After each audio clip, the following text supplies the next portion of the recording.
name is Joshua Verdoni. I'm a project superintendent for Performance Seal and Striping.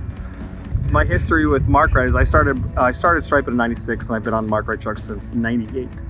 I've got quite a bit of experience on the Markrite truck. When I first got this truck, the Water Blasting Technologies Thermo truck, I was not impressed at all because I had so much faith in Markrite.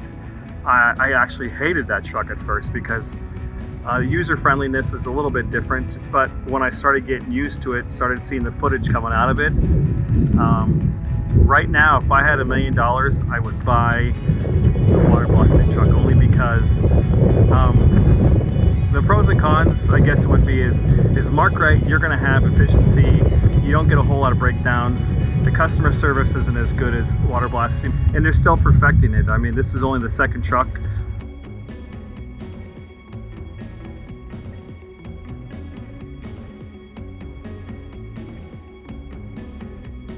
I've talked to David and we talked to James.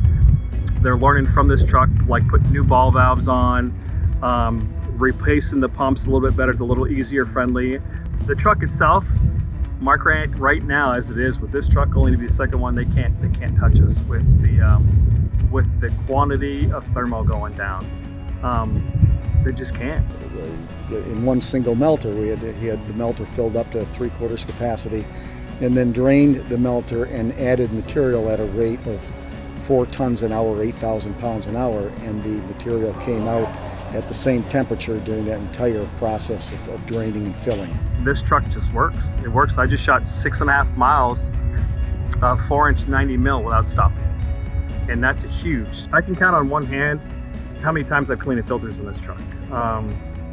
Bar none, the filter system, and I wouldn't even say it's a filter system, it's the whole system that the heat exchanging oil, that the thermo doesn't sit in the kettle, doesn't burn. I think that's a lot of reason why the filters don't get changed, because there's not a whole lot of beads sitting there.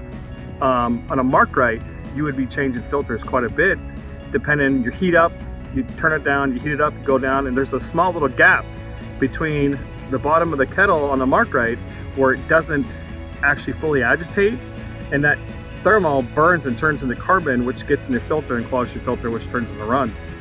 We just had an issue with our Markrite truck with that. Our machine, you virtually never have to change the filter. We did 204,000 feet, 120 mil yellow, 90 mil white, out of 3,500 pound kettles. Now, people are going to say that's not real, that's not true. It's real. I mean, it is. I've done thermo a long time. My guys were dead at the end of the day, but we did it just to say we could do it.